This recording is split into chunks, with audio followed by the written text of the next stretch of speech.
ஓதுவா இருக்கு எங்க ஐயா திருத்தணி சாமிநாதனுக்கு. இதுவரைக்கும் ஓதுவா மூர்த்திகளுக்கு இத்தகைய விருதை கொடுத்தது இல்லைங்கம்மா. எங்களுடைய திருமுறைகளுக்கு தேவாரத்திற்கு கிடைத்த இப்படி தமிழகத்தை சார்ந்த தலைச்சிறந்த மருத்துவர், கால்நடை மருத்துவருக்கு, விவசாயிகளுக்கு இதை என்ன பண்றாங்கன்னா கொச்சைப்படுத்துறான் கம்யூனிஸ்டார். அவர் காமக்கோடி கோமயத்தை பத்தி குடிச்சிட்டு ஏதோ பண்ணிட்டாரு. எவ்வளவு கெட்ட புத்தி பாருங்க அவங்களுக்கு.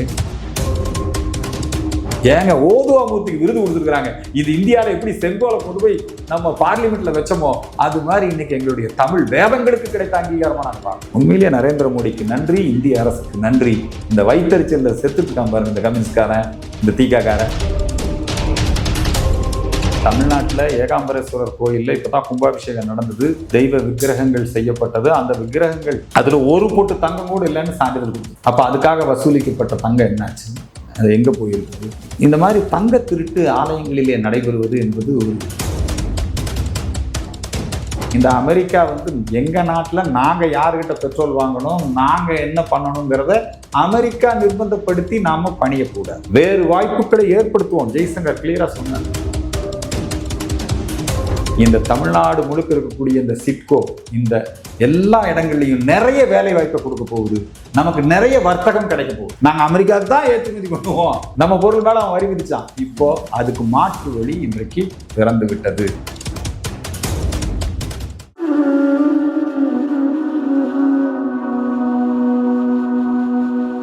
தமிழ்த்திரு மீடியா நேயர்களுக்கு வணக்கம்.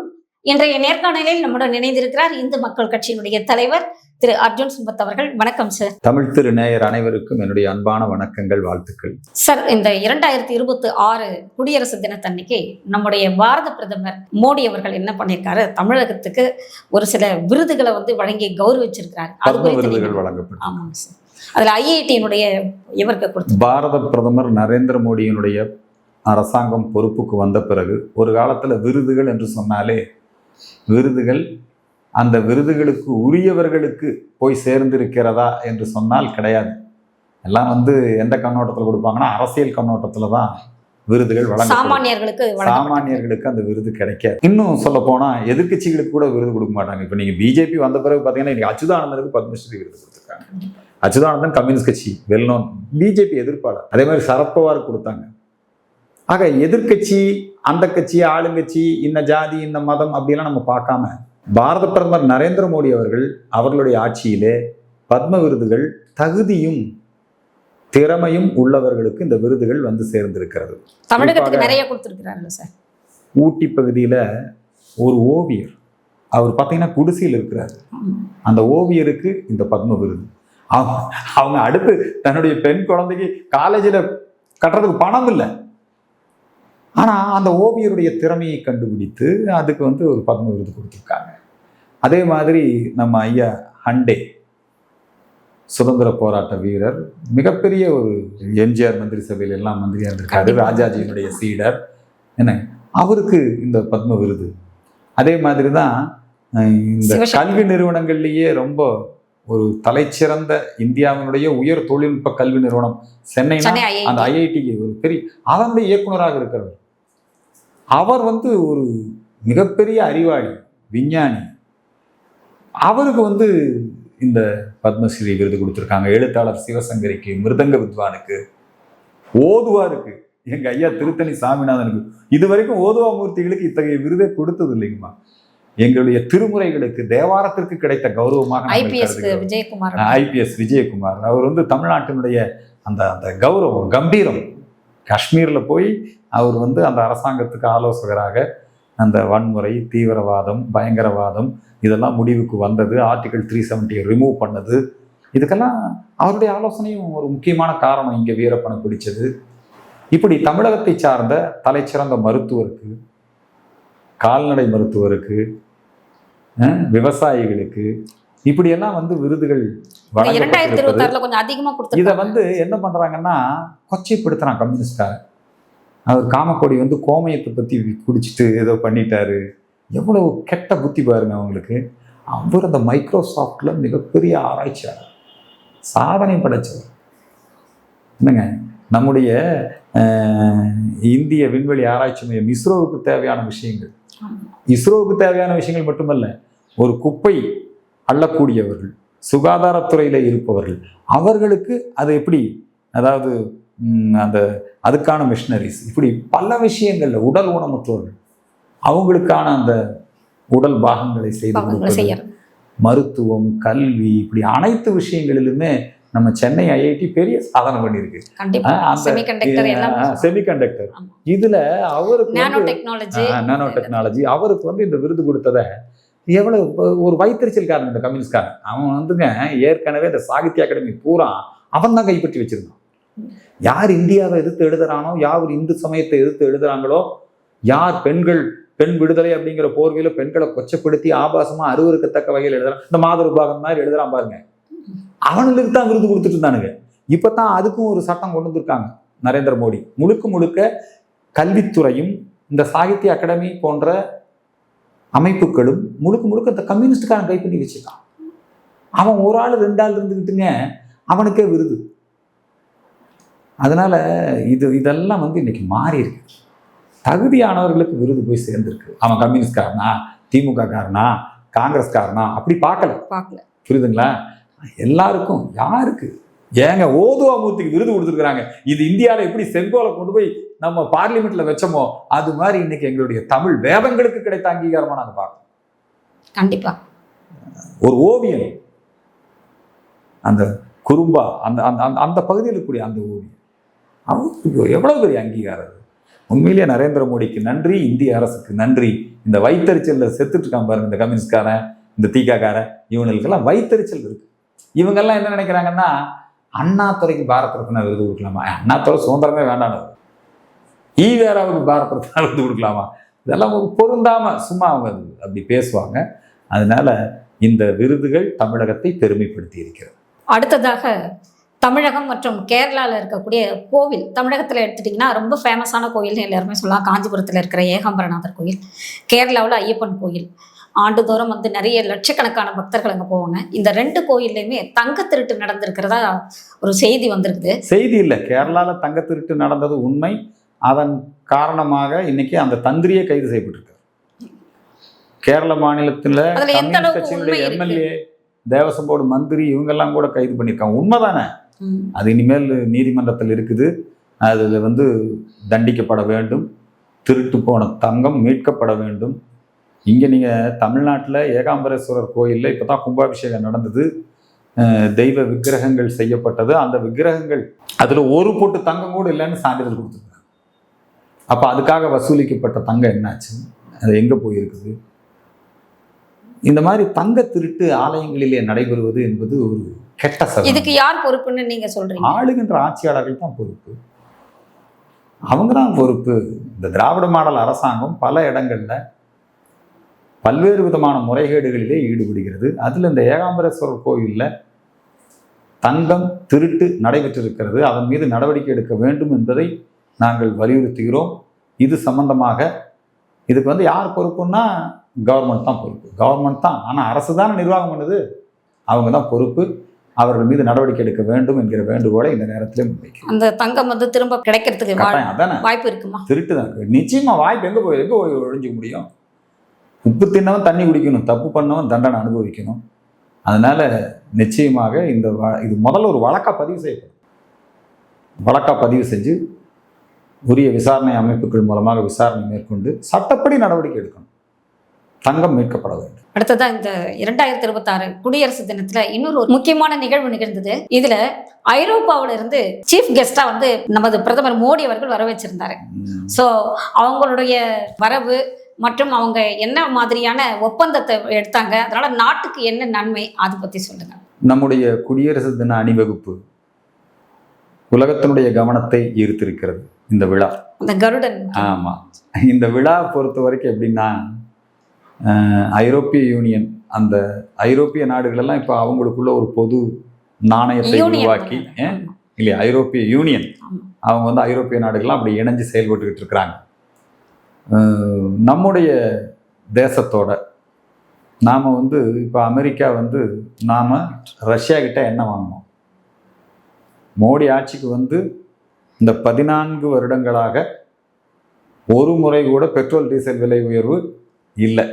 அதே விலைக்கு தான் இன்னைக்கு நம்ம பெட்ரோல் டீசல் சர்வதேச சந்தையில் ஏறும் இறங்கும், ஆனால் நம்ம அதே விலையில வச்சுக்கிட்டு இருக்கோம். புரியுதுங்களா? நமக்கு தேவையான எண்ணெயை நாம் இன்னைக்கு நம்ம ரஷ்யா கிட்டேருந்து வாங்கணும். உடனே அமெரிக்கா நம்ம அண்ணாச்சி ட்ரம்ப்புக்கு கோவம் வந்துருச்சு. இந்தியா மேலே பொருளாதார தடை, வரி விதிப்பு இதெல்லாம் நிறைய பண்ணார். உடனே எங்கூர் கம்யூனிஸ்ட்காரன் திருப்பூரில், எங்கூர் திமுக காரனெல்லாம் சேர்ந்து மிகப்பெரிய கூட்டத்தை போட்டு, மோடினால இங்கே வேலை வாய்ப்பு போச்சு, இனி எல்லாம் பட்டினி கிடக்கணும், எல்லாம் ஆர்டர்லாம் நின்று போச்சு, மிகப்பெரிய அளவில் அச்சுறுத்தலை மக்கள் மத்தியில் பீதியை கிளப்பி விட்டான். ஐயோ அமெரிக்காக்காரன் பொருளாதார தடை விதிச்சுட்டான். பங்களாதேஷ்ல இது போல மாதிரி எல்லாம் பூரா இங்கெல்லாம் ஜென் ஜெட் தலைமுறையெல்லாம் போராடும்னெல்லாம் எல்லாம் இந்த கம்யூனிஸ்டுக்காரனுக்கு மாதிரி ஒரு வைத்தறிச்சல் உலகத்துல எவனுக்குமே கிடையாது. டெக்ஸ்டைல்லாம் ரொம்ப போச்சு, டெக்ஸ்டைல் போச்சு, ஐடி இண்டஸ்ட்ரீஸ் போச்சு. அப்போ மோடி சொன்னார், அமெரிக்கா என்ன நிர்பந்தத்தை ஏற்படுத்தினாலும், அடல் பிகாரி வாஜ்பாய் அவர்கள் ஆட்சி காலத்திலே பொக்ரான் அணுகுண்டு சோதனை நடத்திய பொழுது பொருளாதார தடை விதித்தார்கள். ஆனால் அதை வாஜ்பாய் எதிர்கொண்டு அதை மீறி அந்த பொருளாதார தடையை நாம் ஒரு முறியடிச்சு நாம் வெற்றிகரமாக வந்தோம். அதே மாதிரி இந்த அமெரிக்கா எங்கள் நாட்டில் நாங்கள் யார்கிட்ட பெட்ரோல் வாங்கணும், நாங்கள் என்ன பண்ணணுங்கிறத அமெரிக்கா நிர்பந்தப்படுத்தி நாம் பணியக்கூடாது. வேறு வாய்ப்புகளை ஏற்படுத்துவோம். ஜெய்சங்கர் கிளியராக சொன்னார். நிர்மலா சீதாராமன் அம்மா, நரேந்திர மோடி இவங்களுடைய தலைச்சிறந்த நிர்வாகம். அவங்க இன்னைக்கு இந்த ஐரோப்பிய நாடுகள் எல்லாம் சேர்ந்து இன்னைக்கு அமெரிக்காக்காரன் வயிறு எரிஞ்சு போய் சொல்கிறான், ஏன் உங்களுக்காகத்தான் நாங்கள் உக்ரைன் போரே பண்ணிட்டு இருக்கிறோம், நீங்கள்லாம் இனிமேல் நான் எப்படி உங்களை ஆதரிக்கிறது, நீங்கள் இந்தியாவோட போய் இப்படி பெரிய ஒரு வர்த்தக ஒப்பந்தத்தை, இந்தியா ஐரோப்பிய யூனியன் நாடுகள் இவர்களுக்கு மத்தியிலே ஏற்பட்டிருக்கின்ற இந்த தடையற்ற வர்த்தக ஒப்பந்தம் முழுக்க முழுக்க நம்முடைய திருப்பூர் தொழிலாளிகளுக்கு, ஈரோடு ஜவுளி தொழிலுக்கு, திருப்பூரில் இருக்கக்கூடிய பனியன் இண்டஸ்ட்ரீஸ், ஈரோடு ஜவுளி இண்டஸ்ட்ரீஸ், என்ஜினியரிங் இண்டஸ்ட்ரீஸ், இப்படி இந்த தமிழ்நாடு முழுக்க இருக்கக்கூடிய இந்த சிட்கோ, இந்த எல்லா இடங்கள்லையும் நிறைய வேலை வாய்ப்பை கொடுக்க போகுது. நமக்கு நிறைய வர்த்தகம் கிடைக்க போகுது. நாங்கள் அமெரிக்காவுக்கு தான் ஏற்றுமதி பண்ணுவோம், நம்ம பொருள் மேல அவன் வரி விதிச்சான். இப்போ அதுக்கு மாற்று வழி இன்றைக்கு திறந்து விட்டது. இது $130 மில்லியன் ஒப்பந்தம். ஒப்பந்தங்களுக்கெல்லாம் mother of all the deals அப்படின்னு சொல்றாங்க. அவ்வளவு ஒரு தலை சிறந்த ஒப்பந்தம். அதனால எந்தெந்த தொழில்துறை, எவ்வளவு மூலதனங்கள் இங்க வரப்போகுது, எவ்வளவு வியாபாரம் நடக்க போகுது, எத்தனை பேருக்கு வேலை வாய்ப்பு கிடைக்க போகுது, இன்னைக்கு எல்லாம் ஒவ்வொன்றா அப்படியே வெளியே வருது. வர வர திமுக காரனுக்கும் கம்யூனிஸ்ட்காரனுக்கும் ஒன்றும் தாங்க முடியல.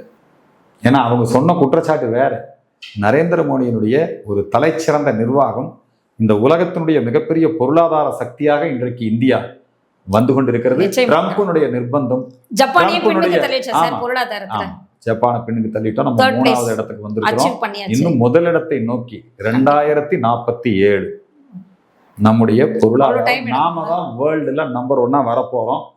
திமுக இந்த கம்யூனிஸ்டுகள்லாம் எப்படியும் இந்தியா முன்னேறக்கூடாதுங்கிறதுக்காக என்ன சதித்திட்டம் தீட்டினாலும் அதை முறியடித்து நம்முடைய மக்கள் உலகத்திலே மிகப்பெரிய வல்லரசு, மிகப்பெரிய நல்லரசாகவும் நம்முடைய நாடு இருக்க போகிறது. விஸ்வகுருவாக நம்முடைய பாரதம் மாறப்போகிறது. சார், இறுதியாக ஒரு கேள்வி. நமது பாரத பிரதமர் தமிழகத்துக்கு தேர்தல் பிரச்சாரத்தை தொடங்கி வச்சார். அப்போ ஒரு சில கருத்துக்கள் சொன்னார். அவர் இந்தியாவில் டெஃபினட்டாக டபுள் இன்ஜின் ஆட்சி தான் வரப்போகுது அப்படின்னு சொன்னார். அதுக்கு அடுத்ததாக இன்னொன்று சொன்னார், டிஎம்கேவை சிஎம்சின்னு சொன்னார். கரப்ஷன், மாஃபியா அண்ட் கிரைம் அப்படின்னு சொன்னார். நீங்கள் என்ன சொல்ல வரீங்க? ஒரு காலத்தில் மு.க. ஸ்டாலின் அவர்களிடத்துல ஒரு ஆங்கில நிருபர் கேள்வி கேட்டார், அப்போ இருக்கிற அதிமுக ஆட்சி பற்றி நீங்கள் என்ன சொல்கிறீங்கன்னு. அப்போ அவர் என்ன சொன்னார்னா, கலெக்ஷன், கமிஷன், கரப்ஷன் அப்படின்னாரு. அதுதான் அவங்க தாரக மந்திரம். கலெக்ஷன், புரியுதுங்களா, கட்டாய வசூல். கமிஷன், கரண்ட் நாம உற்பத்தி பண்ணாமல் வெளியிலிருந்து விற்பனைக்கு விலைக்கு வாங்கினா தான், அண்டை மாநிலங்களில் தனியார் நிறுவனங்களில் வாங்கினா தான் கமிஷன். கரண்ட்டாக இருக்கலாம், நிலக்கரியாக இருக்கலாம், எது வாங்கினாலும் கமிஷன். Collection, commission, corruption. திமுகனா ஊழல், ஊழல்னா திமுக, புரியுதுங்களா. அதனால நரேந்திர மோடி அவர்கள் 0% டாலரன்ஸ் எகெயின்ஸ்ட் கரப்ஷன். அவர் இந்த நாடு லஞ்ச ஊழல் இல்லாத ஒரு நாடாக இருக்க வேண்டும் என்று 14 ஆண்டு காலமாக ஊழலற்ற ஒரு ஆட்சியை நடத்தி கொண்டிருப்போம். அவர் மேலேயும் ஊழல் குற்றச்சாட்டு இல்லை, அவர் மந்திரி சபை மேலேயும் ஊழல் குற்றச்சாட்டு இல்லை. தமிழகத்துல இவன் பூராமே தினசரி நீதிமன்றத்துக்கு போயிட்டு இருக்கிறான். ஊழல் வழக்கு விசாரணை, உங்களுக்கு நீதிமன்றமே தண்டனையும் கொடுத்துருச்சு, பொன்முடிக்கு தண்டனை. அமலாக்கத்துறை கடிதம் எழுதி இருக்குது, 888 கோடி ரூபாய் ஊழல் KN நேரு மேல, இல்லைங்களா? இப்படி நிறைய ஊழல் வழக்குகளுக்காக மந்திரிகள் சிறைக்கு அல்லது நீதிமன்ற விசாரணைக்கு, ஜெயிலில் இருந்துட்டே மந்திரி இருந்தார் செந்தில் பாலாஜி, அதெல்லாம் உங்களுக்கு தெரியும். ஊழலை உயிர் மூச்சாக கொண்டு வாடுகின்ற ஒரு இயக்கம் திராவிட முன்னேற்ற கழகம். ஆகவேதான் அவர் CMCன்னு குறிப்பிட்டார். கரப்ஷன் மாஃபியா வேற, திமுக வந்து ஒரு மாஃபியா தான். Collection, corruption, crime. தமிழ்நாட்டில் ரொம்ப சட்டம் ஒழுங்கு மோசமாக இருக்கு. இதை வந்து மக்களுக்கு விளங்குற மாதிரி தேசிய ஜனநாயக கூட்டணியுடைய தேர்தல் பிரச்சார கூட்டத்திலே மிக தெளிவாக எடுத்துரைத்தார். அது மட்டுமல்ல, இங்கே வந்து தேசிய ஜனநாயக கூட்டணி ஆட்சி வந்துருச்சுன்னா இப்போ வந்து மத்திய அரசாங்கத்தோடு மோதல் போக்கை கடைபிடிக்கக்கூடிய திமுகவுடைய ஆட்சி நடக்குது. மத்திய அரசாங்கம் வளர்ச்சியை நோக்கி தமிழகத்தை கொண்டு போகணும்னா இவன் வந்து வீழ்ச்சியை நோக்கி தமிழகத்தை கொண்டு போயிட்டு இருப்பான். அதுக்கு பதிலாக இரட்டை இன்ஜின், மத்தியிலும் பிஜேபி, மாநிலத்திலும் பிஜேபி, உத்தரப்பிரதேசத்தில் டபுள் இன்ஜின் ஆட்சி. அதனால இன்னைக்கு உத்தரப்பிரதேசம் ஒரு மிகப்பெரிய அபாரமான வளர்ச்சியை பெற்றிருக்கிறது. வறுமை ஒழிக்கப்பட்டிருக்கிறது உத்தரப்பிரதேசத்தில். உத்தரப்பிரதேசத்தில் கல்வி மேம்பாடு, சாலை வசதிகள், ஒரு இன்டர்நேஷனல் சிட்டியா மாறியாச்சு இன்னைக்கு அயோத்தியா, புரியுதுங்களா? அதனால உத்தரப்பிரதேசத்தினுடைய GDP எல்லாம் நீங்க கவர் பண்ணீங்கன்னு வச்சுக்கோங்க, எவ்வளோ மேலே போயாச்சு. அது மாதிரி இங்கேயும் ஒரு ஆட்சி வரணும். எடப்பாடி ஆட்சி கடந்த காலத்தில் இருந்ததுங்க. உள்ளாட்சித்துறையில் மட்டும் 30க்கும் மேற்பட்ட விருதுகளை SP வேலுமணி வாங்கினார். அப்போ வந்து மத்திய அரசாங்கம் ஸ்மார்ட் சிட்டி அது இதுன்னு நிறைய நிதிகளை தமிழகத்துக்கு கொடுத்தாங்க. அந்த அதெல்லாம் ரொம்ப சிறப்பாக செயல்படுத்தினாங்க. அதனால ஒரு டபுள் இன்ஜின் அரசாங்கமாக, இப்படி மகாராஷ்டிரா வளமான தமிழகம், வலிமையான பாரதம். மகாராஷ்டிராவில் ட்ரிபிள் இன்ஜின் நாங்க, உள்ளாட்சி அமைப்பையும் சேர்த்தி. அவர் அண்ணாமலை அங்கே போய் தேர்தல் பிரச்சாரத்தில் பேசும்போது அதான் சொன்னார். மும்பை என்பது ஒரு சர்வதேச நகரம். இங்கேயும் மோடி பிரதமர், பட்னவிஸ் முதலமைச்சர், மும்பையிலும் தேசிய ஜனநாயக கூட்டணியுடைய மேயராக இருந்தால் ட்ரிபிள் இன்ஜின் நல்ல வளரும் அப்படின்னு சொன்னார். அதை கூட அவர் ராஜ் தாக்கரே ரொம்ப குறுகிய மனப்பான்மையோடு அவர் வந்து அதை அணுகினார். அது மாதிரி இங்கே ஒரு டபுள் இன்ஜின் ஆட்சி இங்கே வரணும். எடப்பாடி அப்போ தமிழ்நாட்டில் NDA கூட்டணியை வெற்றி பெறும். அப்போ எடப்பாடி அவர்கள் முதல்வர், அப்போ துணை முதல்வரா வந்து அதெல்லாம் ஜெயிச்சு வந்ததுக்கு அப்புறம் அதை அவங்க முடிவு பண்ணிக்குவாங்க. இந்த கூட்டணி உருவாக்குறது டபுள் இன்ஜின் என்ன? இங்கேயும் மோடியினுடைய அரசு, மேலையும் மோடியினுடைய அரசு, இங்க எடப்பாடியின் அரசு, மேல மோடியின் அரசு, அதான் டபுள் இன்ஜின் அரசு. அதுல என்ன இருக்குது? நீங்க எப்படி வரீங்க? நன்றி, வணக்கம்.